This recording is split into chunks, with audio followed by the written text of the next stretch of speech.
Welcome to a webinar on disinfection of equipments used for COVID-19 patients. Today we are going to discuss on disinfections and the different chemicals used for cleaning and disinfections of equipment that has been used for the COVID-19 patients. I am a newly recruited nursing officer in COVID-19 unit. I am really scared to go and work in that unit and take care of the COVID-19 patients. I am also scared to touch any hospital articles used by these patients. So ma'am, since you are in charge of COVID-19 unit, I would like to ask you a few questions related to disinfections so as to alleviate my fear and anxiety. My first question for you is, what are the guidelines for disinfection?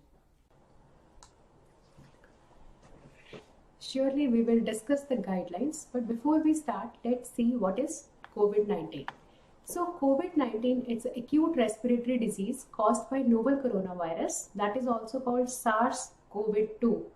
It is transmitted through respiratory droplets and also through contaminated surface and objects. So if the person who is COVID confirmed case of COVID-19, the droplets are there on any surface and the other person, the one who is not having infection, he touched those surfaces which are having the droplets of the infected patients, the normal person can easily catch the infection. Though the virus survives on environmental surfaces for varied period of time, but it is easily inactivated by the chemical disinfectants like hypochlorite solutions, the glutaraldehyde solution, which are easily available in the hospital settings. Certain guidelines for disinfection procedure. The very first thing is seal off the areas before disinfection starts so that no other person can enter and he should not have the chances of getting the infection. Cleaning staff should have all suitable PPEs which cover face shield, N95 mask, heavy duty gloves, the long sleeve boots and the complete thick apron. Avoid touching the nose and mouth while doing the disinfection procedure, otherwise sanitation staff can have the chances of getting the infection. Discard soiled linen and damaged gloves once it gets damaged and immediately it has to be replaced after using the hand wash. Dispose all PPEs after use. Once the disinfection and cleaning procedure is over, discard all the PPEs into the designated bin and it has to be double tied. Wash the hands with soap and water solutions and alcohol based rub immediately after each piece of PPE is removed. Suppose the N95 is removed, use the hand rubs. Removal of the shoe covers, use the hand rubs. And once all PPEs are removed, complete hand soap and water the hand wash for 20 seconds and then use of the alcohol rubs. The other instructions are, do not use the disinfectant spray on highly contaminated areas. Rather, it has to be cleaned with a wet mopping because the sprays can cause the splashes. So the person who is doing the sanitation, he can have the infection. Disinfect all cleaning equipments like mop, the buckets. So after this procedure, these all cleaning equipments, it has to be cleaned with 1% sodium hypochlorite so that it can be reused. Since most of the time hypochlorite and chlorine solutions are used, what are the guidelines for preparing it? There are certain guidelines for preparation of 1% sodium hypochlorite solutions. Like the sodium hypochlorite solution, which comes into the form of 3.5%. So how to prepare it? We take 1 part of bleach and add it to the 2.5 parts of water. If this hypochlorite solution is available into the 5% form, the desired and how we have to prepare is 1 part of bleach to the 4 parts of water. And the bleaching powder which is available into the 70% form, take 7 grams of bleaching powder and add it into the 1 liter of water. So there is certain formula for calculating the dilution dose, that is percentage of chlorine which is available on the liquid bleach which comes into the solution in the market, divided by percentage of chlorine which is desired. Either we need 1%, 0.05%. So that desired dose has to be kept as a denominator and it has to be subtracted with the 1. With this formula, we can easily calculate what is the dilution dose and how we have to prepare the sodium hypochlorite solution. What are the different areas which need to be disinfected? Yes, there are certain areas like surface disinfection, equipment disinfection, environmental disinfection, which needs to be disinfected once the patient with the COVID-19 is treated in those areas. The surface disinfection, it includes all the decontamination of the surfaces which are frequently in contact with the patient. So this include the hard surfaces like the table covers, the chair handles, the door knobs, the toilets, the taps, the computers, the screens, or that mouse, the keypad. So it frequently come in that, like the doorbell, it frequently come into the contact of the patient. So it has to be cleaned with the surface disinfectant. The very first thing is remove the organic material for effective disinfection, rinse with the detergents or the soapy solution, and use a properly registered disinfectant. And in hospital we basically use 1% of sodium hypochlorite solution as a disinfectant. So this is the picture which shows the commonly contact areas which are frequently touched by the patients. So these all areas needs to be properly cleaned and disinfected with 1% of sodium hypochlorite solution every 2 hourly. If the patient is there, it needs to be cleaned every 2 hourly. So these areas are like door handles, the tabletops, the side railings of the beds, the chair handles, and the monitors. These are frequently touched areas. So it needs to be cleaned with a proper disinfectant, that is 1% of sodium hypochlorite solution every 2 hourly. Ma'am, what are the solutions used for disinfecting the instruments? Yeah, in hospital settings, the patient is getting treated. The number of equipments can be used for the treatment of the patient. Like the patient is there on the bed, that BP handle, BP cuffs, the stethoscope, thermometers, and the endoscopes, the laryngoscopes. So this has to be used in the treatment part of the patient. So these all instruments need to be proper disinfection. So this proper disinfection, it includes cleaning of the all the surfaces with 1% of sodium hypochlorite solution, and we can use like 1% of sodium hypochlorite solution or alcohol based disinfectants for the instruments where we cannot use the sodium hypochlorite solution, because sodium hypochlorite solution is little corrosive. So in those instruments which are very sensitive, we use a 70% this alcohol based disinfectants at least once daily and after every patient contact.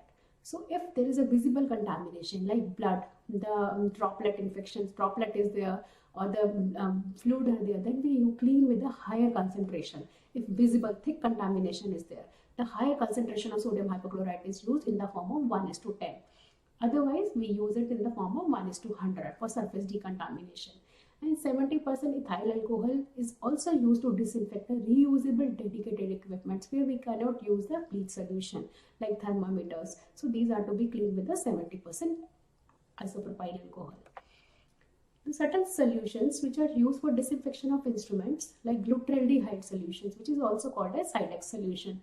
This glutaraldehyde solution is available into the form of 2.5% and we disinfect for 30 minutes. And one thing which I want to tell you about that, for COVID-19 patient, we don't we always go for the chemical disinfection. We don't send it to the central CSST. So with this chemical disinfection, that is done into that unit only, and glutaraldehyde solution is used for disinfection of endoscope, laryngoscope blades, very sensitive instruments. So these are like spirometry, dialyzers. These has to be, after cleaning, it has to be disinfected into the glutaraldehyde solution.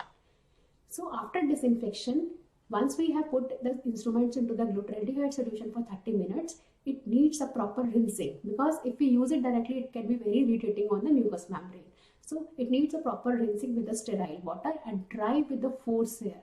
So after cleaning, rinsing with the tap water, drying with the force air, and get it dry and store that instrument for the further use. This glutaraldehyde solution is non-corrosive to the metals and it does not damage the lensed instruments, rubbers and plastic. So it is better than the bleach solution. The other solution which we use as a disinfectant is Corsolex rapid solution. So where we need an emergency disinfection, there we use the Corsolex disinfection, or the heat sensitive instruments. There we use the Corsolex solution, that is 5%, which 5% dilution is required. This Corsolex solution is broad spectrum microbiocidal for pre-operative and post-operative disinfection for all type of instruments. If we need emergency disinfection, always go for the Corsolex 5% of solution. Another disinfectant is sodium hypochlorite, which is available into the form of 10% solution. It's a clear, pale yellowish liquid with characteristic chlorine odor. It releases the chlorine. It has a strong bactericidal effect on all clinical strains of bacteria, and it is a remarkable bactericidal for gram-positive, gram-negative bacteria, sporicidal and fungicidal effect in a very short time, and even in a small concentration like 1% of or 0.05% of hypochlorite solution is used for the surface disinfection. But the only thing is it has to be prepared freshly because it has a small shelf life, and it has to be kept away from the skin and the eyes. So always wear the PPEs before, or the N95 mask or the mask before using the hypochlorite solution. So these things has to be taken care before preparing the hypochlorite solution. Now the other guidelines for instrument of disinfection, it includes reusable objects like tracheostomy tubes that touch the mucous membrane should be disinfected by immersion into the 70% isopropyl alcohol at least for 5 minutes. Because the tracheostomy tube has to be reused, we can't put into the irritating solution. So better is we put it into the 70% isopropyl solution, alcohol solution. And the inner and outer surface of containers, bins, trolleys, it should be disinfected with 1% sodium hypochlorite solution. Now this sodium hypochlorite solution, which is available into the 10% solution, we take 1:10 bleach solution, which contain 0.5% chlorine concentration. The chlorine concentration in this solution is 0.5%. It's a strong disinfectant. 1.10% is a higher concentration. So this higher concentration is used to disinfect excreta, the spill of blood or the body fluids, where we need a higher dose of chlorine to disinfect those surfaces and the vehicles and the tires. And the contact time for which we keep this solution on that surfaces, for surface disinfection 1 minute, for liquid waste disinfection minimum time is 20 minutes is required. So this is a stronger concentration where the visible excreta or the blood or the body fluids are there. So to disinfect those surfaces, we need a higher concentration, that is 1:10. Other concentration is the little diluted concentration is 1:100, which contain 0.05% chlorine concentration, and this is used to disinfect the surface discontamination, which we usually use in the hospital and home setting for surface decontamination, medical equipment decontamination, beddings, cleaning of bedding and disinfecting, reusable PPEs before it go for the laundry, and rinsing the gloves, apron, boots before leaving a patient room, and disinfecting the contaminated waste before the disposal. The other part is environmental cleaning and disinfection. Environmental cleaning is one of the most important measures because the patient can be there in the quarantine facility, in the isolation room, in the wards. So these all areas infected. Once the patient is leaving those areas after complete treatment, the environment, or in between also, the environment has to be properly cleaned with the proper disinfectants. So it is one of the most important measures to prevent the transmission of COVID-19. The disinfection is, the very first thing is close off all the areas which are visited by the patients. Make a complete seal to prevent the further transmission. Open outside doors and windows and use ventilated fans to increase air circulation into the area. If possible, there should be a negative pressure control into the room for the proper cleaning. For the hard surfaces, the non-porous surfaces, if the surfaces are dirty, clean that surface with a detergent or soap solution with the hot water prior to disinfection, and the disinfectant what we use is 1% of sodium hypochlorite solution. For the soft surfaces, the one which are porous surfaces, these surfaces like carpets, the rugs, the drapes, remove visible contamination if it is present, and once it is cleaned, if the items can be go for laundry, then send that item for the warmest water. The temperature which we keep is 90 degrees Celsius, and then dry those items. And one thing which we have to make sure is avoid shaking dirty laundries to keep dispersing virus through the airs. So don't shake it. Keep all the dirty laundries into one packet and send it for the laundry, and then put it into the water temperature of 90 degrees Celsius using a soapy solution. So this WHO, it recommends the use of sodium hypochlorite solution for disinfection of surfaces, that is 1% of sodium hypochlorite solution, and frequent cleaning of floor with warm water and detergent followed by a proper disinfectant. Ideally, surface decontamination is every 2 hours is required. The frequency of cleaning of surfaces, like for clinical areas, the high touch surfaces like doorknobs, telephone, call bells, bed rails, so it has to be cleaned up every 1 to 2 hours. The other areas where no suspected or confirmed cases are kept, it has to be cleaned every 2 to 3 hourly. While the non-clinical areas, that needs to be cleaned every 3 to 4 hourly. Now coming to the low touch surfaces. For low touch surfaces like walls, mirrors, mopping should be done in clinical areas every 2 to 3 hourly. Other areas where no suspected patient or confirmed patient, 3 to 4 hourly. And for non-clinical areas, it should be cleaned every once per shift. I also heard about a disinfection chamber. So can you tell me something about it? Yes, you have rightly heard about a disinfection chamber. This disinfection chamber is also called personal sanitation closure. So what this disinfection chamber is, it is a full body disinfection chamber to decontaminate the personnel one person at a time. The person who enter, a mist of disinfectant is sprayed on that person for 30 seconds, and then the person can leave that area. So the chamber can be placed at entry and exit point of sensitive places like the hospital entry points. So the person who are entering that hospital, they all can be disinfected. And malls, the office building, to disinfect the personals. So what are the features of this sanitation chambers? When the person who is making a control of this disinfection chamber, he trigger a button, it create a mist of sodium hypochlorite solution or alcohol based disinfectant for 30 seconds. So it sprays that mist. It sterilizes the human body surface, the person clothes, the person object, whatever he is carrying, it sterilizes those areas, those surfaces also, and it decreases the virus potency up to 5 hours. The chamber is fitted with the tanks having a total capacity of 700 liters with the ability to disinfect around 650 persons. So it has a glass panels on the side walls for monitoring. The chamber is fitted with the lights to ensure smooth functioning of system even at the night. What are we supposed to do with the isolation room once the patient is discharged or shifted out? Is just cleaning with soap and water sufficient, or do we need to disinfect using a chemical? The isolation ward disinfection is very, very important, because once the patient is there into the area, he can touch many of the surfaces which are frequently in contact with the patient. So this has to be cleaned and properly disinfected before it can be reused for the next patient. The terminal cleaning of isolation room, it includes the room is left for time interval of 45 minutes before cleaning and disinfection is started. And the negative pressure ventilation should be maintained into that room. Personal protective equipments are recommended for the cleaners are surgical mask, eye protections, gloves, isolation gowns and plastic aprons. And the damp dusting has to be, always make sure the damp dusting has to be done on the surfaces and the floors rather than sweeping the floor. And the mopping has to be done with sodium hypochlorite solution 1:100 concentration. And here we make a use of 3 bucket system. One bucket is with the warm water, detergent, and the second one for detergent, and third one is for the after cleaning, disinfect the floor with the 1% of sodium hypochlorite solution. And wipe down all the surfaces of the walls as well as blinds with 1% bleaching solutions. For room cleaning, use a steady sweeping motion with the wet mop.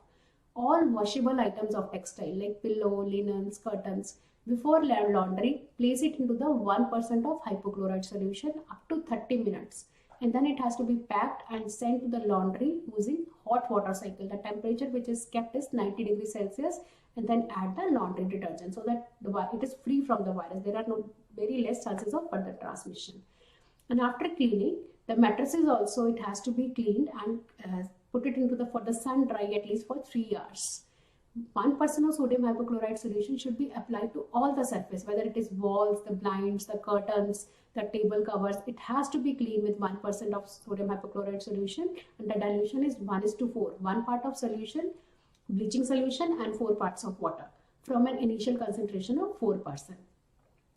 And the person who is doing the cleaning and disinfection procedure, once the cleaning and disinfection procedure is over, all the things which have been used in the disinfection procedure, it has to be kept into the double layer designated bin or the designated bag, and it has to be given a double knot. And finally, that bag also, it has to be from inner to outer layer, it needs a 1% of sodium hypochlorite spray.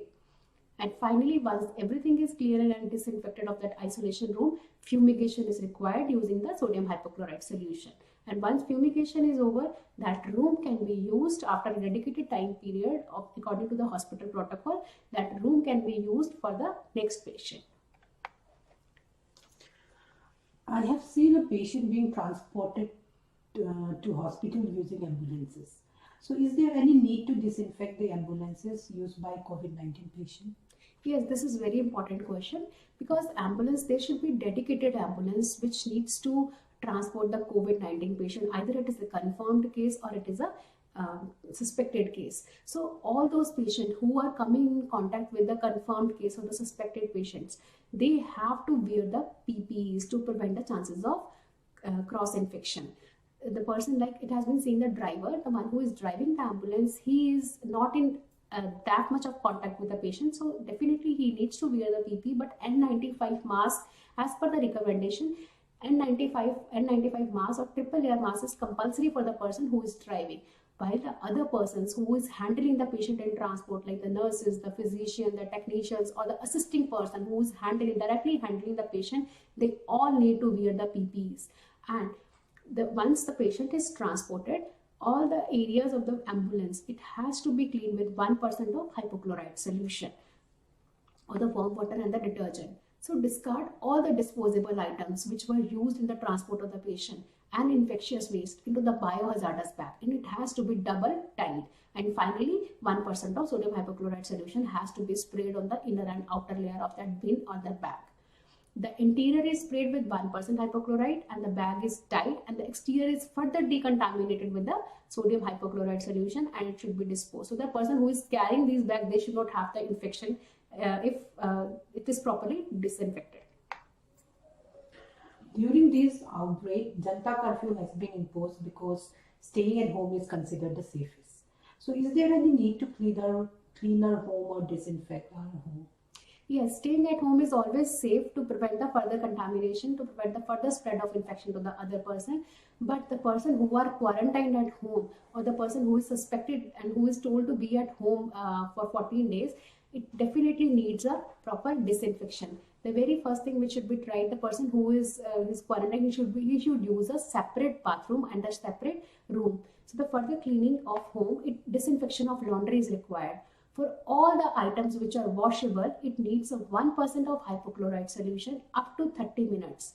And it has to be packed and sent to get washed in laundry using hot water cycle. The temperature which has to be maintained is 90 degrees Celsius, and further adding the laundry detergent.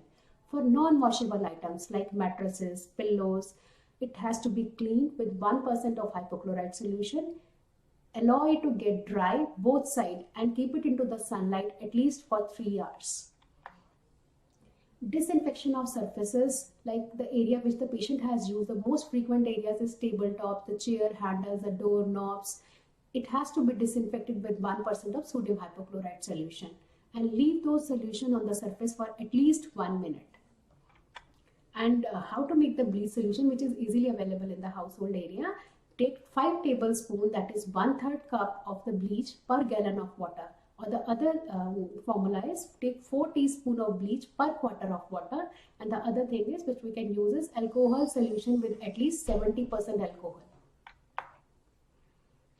I have seen people wearing masks and N95 masks inside and outside the hospital. So is there any need to wear them? And if yes, then how can we reuse the mask? And how do we disinfect the PPE? Yes, this is another very important question which everybody should know. Wearing a mask is mandatory. As per the WHO guidelines, wearing a mask is mandatory. But the N95 mask, it has to be worn by the persons, the one who are directly in contact with the COVID-19 patients or the person who are suspected. While the other persons, the layman, they should wear a homemade mask, or the surgical mask is enough for them. And N95, according to the AIMS guidelines, N95 mask can further be decontaminated using double dilution of 11% of hydrogen peroxide, paper in sealed room, and face shields and goggles can be decontaminated using 0.5% sodium hypochlorite solution for 30 minutes and 70% alcohol. And these guidelines were released by AIIMS on the reuse of PPE kits on 8th April 2020. Now coming to the extended use of N95 mask, due to limited resources and widespread outbreak of coronavirus, CDC guideline, it recommend the practice use of extended use and reuse of N95 filtering respirator, because there is a limited supply and the excessive demand of these PPEs. So recommendation for extended use and reuse of N95 masks is prioritize the use of N95 respirator. The person who really need, the person who are in close contact with a COVID-19 patient, they should wear the N95 mask, while the other person, they can wear the surgical mask or the homemade mask, the cotton clothes homemade mask. Extend the use may be implemented when multiple patients are infected with the same respiratory pathogen. Suppose the doctor is working into the COVID-19 area, so he can use that N95 mask during his whole shift. He doesn't need to change it very frequently, because all the patients are there with the coronavirus patients, and he can use the same mask for his complete duty shift. And patients are placed in a dedicated waiting room and the hospital slide. Keep use respirator in designated storage areas between the uses, and stored container should be disposed of, because if it is not properly disposed of, further chances of transmission of virus can be there. And about the reuse of N95 mask, All India Institute of Medical Sciences, New Delhi, in accordance with evidence-based guidelines, have issued the guidelines for its all healthcare workers who are involved in direct patient care to use the N95 mask. They have given the 5 N95 masks which can be used for 4 times. Thus, the total 4 masks can be used for 20 days. Like 5 masks for 5 days, and repeating the mask number 1 on 6th day. Like one day mask number 1, second day mask number 2, third day mask number 3, fourth day mask number 4, and same way 5th day mask number 5. And when it comes to the 6th day, again that first number mask can be reused. The only thing is, after using that mask, the mask has to be, like on day 1, the person has used the mask. Now that mask has to be kept in a proper paper bag. It has to be kept in a sealed paper bag, so that it can be again reused on the 6th day. Thus, these 5 masks can be used for 20 days.